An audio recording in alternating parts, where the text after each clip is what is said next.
Case positivity कम हो रही है, ज़रूरत है कि हम यह ध्यान रखें कि वायरस अभी भी हमारे समाज में है, हमारे सिस्टम में है, और हम किसी भी हद तक कोई भी कोताही नहीं कर सकते, कोई भी ऐसी कोई कार्य ना हो कि वायरस को फिर से पनपने का मौका मिले। इस विषय में हम आप लोगों की दृष्टि में लाना चाहेंगे कि ऐसी कौन सी एक्टिविटीज़ हैं जिनमें रिस्क ऑफ एक्सपोजर बढ़ जाता है। रिस्क ऑफ एक्सपोजर यानी कि चांसेस कि जिससे हमें इन्फेक्शन का खतरा ज़्यादा हो, तो ऐसी जगह हैं जहां पर कि हवा का प्रवाह नहीं होता, एनक्लोज स्पेसेस जहां वेंटिलेशन कम है, बंद कमरे। इसी तरीके से जहां पर हम लोगों से इंटरेक्ट करते हैं और अधिक समय तक इंटरेक्ट करते हैं, साथ ही जहां पर भीड़ ज़्यादा होती है, और इसी के साथ ही फोर्सफुल एक्सेलेशन यानी कि अगर हम तेज़ आवाज़ में बात करें, कफिंग या स्नीजिंग, जिसके द्वारा जो ड्रॉपलेट्स जो प्रोड्यूस होती हैं वह अधिक दूरी तक जा सकती हैं। ऐसे समय पे ज़रूरी है कि हम सब एक कॉमन क्लैरिटी से आगे बढ़ें। लो रिस्क वाली एक्टिविटीज़ जैसे कि हम अपने घर पर रहें, और उस समय पर घर पर रहना ठीक है, या घर पर रहना जो डिस्टेंसिंग जो मॉनिटर करना है जब घर में कोई पॉजिटिव पेशेंट ना हो, या कोई क्वारंटाइन में ना हो, या कोई हाई रिस्क कॉन्टैक्ट ना हो। अगर ऐसा हो तो घर में भी फिजिकल डिस्टेंसिंग का नियम अनुसार पालन हो। इसी तरीके से वॉकिंग, रनिंग या साइकिलिंग जिसमें कि परस्पर दूरी बनी रहती है, वह कार्य लो रिस्क रिलेटेड कार्य हो सकते हैं। टेक अवे हो, ऑर्डर इन फूड हो, वर्क फ्रॉम होम हो, या ऑनलाइन शॉपिंग जैसी एक्टिविटीज़ जिसमें फिजिकल कांटेक्ट कम से कम होता है, वह एक्टिविटीज़ हम लो रिस्क के अंदर ले सकते हैं।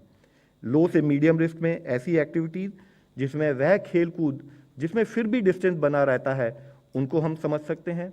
इसी तरह से अगर इंडोर गैदरिंग हो तो हमारा एफर्ट्स वैक्सीनेशन पर उसी श्रद्धा के साथ बना रहे, ताकि अगर हम लोग वैक्सीनेटेड हो तो हम एक दूसरे को अपने आप को बचा सकते हैं और अपने द्वारा इन्फेक्शन के फैलने के खतरे को भी रोक सकते हैं। मीडियम और हाई रिस्क में हम वह इवेंट लेते हैं जैसे कि मैंने इससे पहले आपको सबमिट किया है कि फोर्सफुल एक्सेलरेशन जहाँ पर होता है वह हाई रिस्क इवेंट हो सकती हैं। तो एक्सरसाइजिंग एट जिम, तो हमें वहाँ फिजिकल डिस्टेंसिंग का पालन करना है या हद से हद तक अवॉइड करना है, डिस्टेंस को बनाकर रखना है। ऑफिस में रहें, फिजिकल डिस्टेंसिंग का पालन हो। इंडोर डाइनिंग किसी रेस्टोरेंट में हो, वहाँ परस्पर दूरी बनाकर रखें।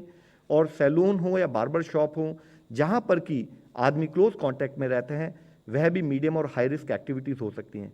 और सबसे ज़्यादा हाई रिस्क एक्टिविटीज़ जैसे कि पार्टीज़, बार्स और नाइट क्लब्स, कोई ट्रांसपोर्टेशन जहाँ पर हम बिना प्रिकॉशन के मूव करें, कंसर्ट्स हों, कॉन्टैक्ट स्पोर्ट्स हों, मूवी थिएटर्स हों जहाँ पर कि फिजिकल डिस्टेंसिंग का पालन ना हो रहा हो, और इसी तरह से कोई ऐसे कॉन्ग्रीगेशन किसी भी हद तक जहाँ पर कि प्रिकॉशन का पालन ना हो, स्पोर्टिंग की बड़ी बड़ी इवेंट जहाँ पर अधिक लोग आ रहे हों, मार्केटिंग और शॉपिंग मॉल्स जहाँ पर अगर हम जाएं भी और हम फिजिकल डिस्टेंसिंग का पालन ना करें, वह सब हाई रिस्क एक्टिविटीज़ के अंदर हम ले सकते हैं। इस समय पर ज़रूरी है कि जब देश में रिलैक्सेशन लाई जा रही हैं, हम कोविड अप्रोप्रिएट का बिहेवियर का पालन करें ताकि हमारा वह रिस्क कम हो सके। हम इससे पहले भी इस विषय में कई बार चर्चा कर चुके हैं। कोविड अप्रोप्रिएट बिहेवियर यानी कि मास्क को पहने, मास्क को पहनते समय पर ध्यान रखें कि वह नाक और मुंह को क्लोज करे। मास्क को हम अगर नॉर्मल ढंग से प्रॉपर प्रोसेस से नहीं पहनेंगे तो यह एक झूठी सांत्वना होगी और हमें उसका लाभ नहीं मिलेगा।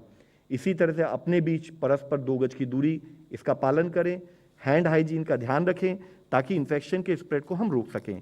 इसी के साथ ही हम आपसे फिर से रिक्वेस्ट करना चाहेंगे, जब देश में एक्टिविटीज़ खुल रही हैं, रिलैक्सेशन आ रही है, मास्क को हम कंटिन्यूस बेसिस पर और करेक्ट तरीके से इस्तेमाल करें। यह क्यों ज़रूरी है? क्योंकि ये छोटा सा एक बलिदान है, छोटा सा एक त्याग है जिसके द्वारा हम अपने मूवमेंट को फिर से रिस्टोर कर सकते हैं, और साथ ही हम अपने आप को ही नहीं, अपने परिवार को और अपने समाज में सभी को बचा सकते हैं।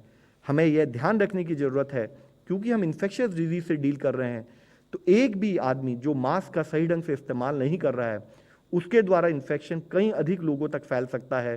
तो सभी अपना सामाजिक दायित्व निभाएं, यह हमारी आप सबसे रिक्वेस्ट है। ज़रूरी है कि हम चेन ऑफ ट्रांसमिशन को तोड़ें। हमें यह समझना होगा लाइफ के न्यू नॉर्मल के रूप में मास्क का प्रयोग देश को और समाज को बचाने में सक्षम होगा। धन्यवाद। Doctor Dinesh ji. Good evening, friends.